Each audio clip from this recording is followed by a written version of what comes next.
Obviously, the headlines in Hollywood this year are instance of alleged harassment after instance of alleged harassment in the industry. I'm curious about your thoughts on this and whether all of these stories coming out are going to lead to actual change. I think it's a pandemic. It's through every industry. There's a really amazing article that Britt Marling wrote that was essentially saying if we were paid equally, if women were paid equally in every industry, this would not be occurring. I mean, this is something that women have had to fit into these different boxes for so many years just to get work. And if these things are happening and they bring them to people's attention, they're much more likely to be fired or to be dismissed in any industry than a man in a more powerful position. So I think that it's a huge conversation for our industry, certainly, but I would hope that this is only the tipping point for every industry, for us to discuss equal pay for equal work for women across every industry, because that's been a change that we've needed since the beginning of time in industry. Yeah. Thanks, John.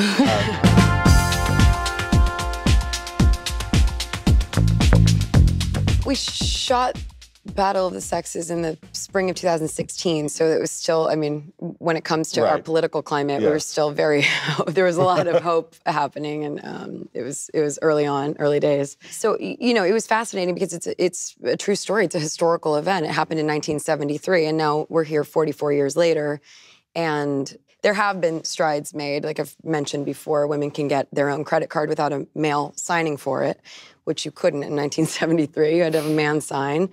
And so obviously, you know, we have our own credit cards, I'm sure all of us now, which is great. And we're really, really thankful. That's enough. Yeah, that's enough. No, we're fine. But, you know, there's such a long way to go. You're offering the men's winner exactly 8 times what you're offering the women's winner. Do we bring in an eighth of the crowd? I don't know percentages, but... Well, they sold the exact same amount of tickets to the women's final today as the men's. Isn't that right, Jack? Today, yeah, I suppose so. Same sales, same prize money makes sense to me. Oh, come on, be reasonable. I mean, there's no way that we could afford that. What's your argument, Jack? Well, for one thing, the men have families that they have to support. Well, I'm the main breadwinner in my family. That was kind of what we brought, was studying that era and just seeing how little, in many ways, has changed. Right. Yeah.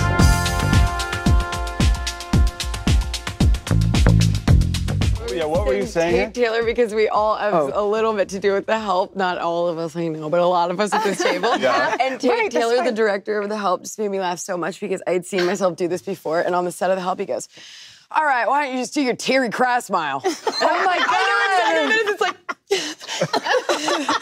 with a tear. Do your Terry Crass smile this thing, I don't care. I was like, oh my God, I've never done it since. I was like, fuck, it's my Terry Crass smile moment. Oh my God. If I see it in a movie, That's I'm like, the worst if I see something and I recognize it. my. You're like, he's figured me out. He got it. It's my shtick. Emma, what's the worst career advice you've ever been given? The worst career advice? Let me run your life or whatever. Yeah, let me run your life. No, that's actually pretty good advice.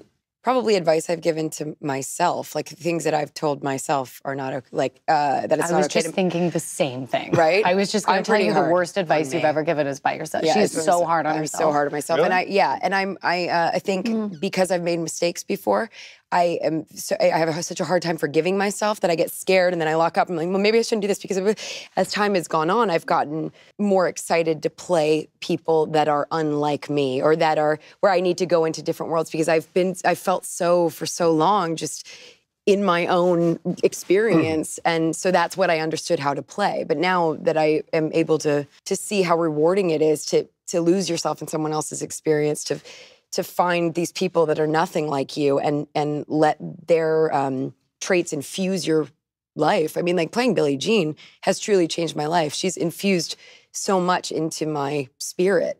But it became something that I really wanted to expand into, because for a long time I was playing different versions of myself, Terry Cry Smile and all. And even if it wasn't supposed to be a version of myself, I didn't really fully understand how to access that. You're so mean to my good friend Emily. I know. Please don't talk about my friend like that. Yeah, but I, as time has gone on, it's become so incredibly rewarding to take risks, to dare, to not be afraid to make mistakes, because that's just been, you know, as the most anxious kid you've ever met, my whole life has been defined by, please don't mess up, I can't mess up, no. You know, and that's changing, which is incredible. Ready? Okay, quiet on set. And I look down the lens. Yeah. Let's do it. I'm Mary J. Blige. Emma Stone. Allison Janney. Thank you for watching The Hollywood Reporter. Thanks for watching The Hollywood Reporter. The Hollywood Reporter. The Hollywood Reporter on YouTube.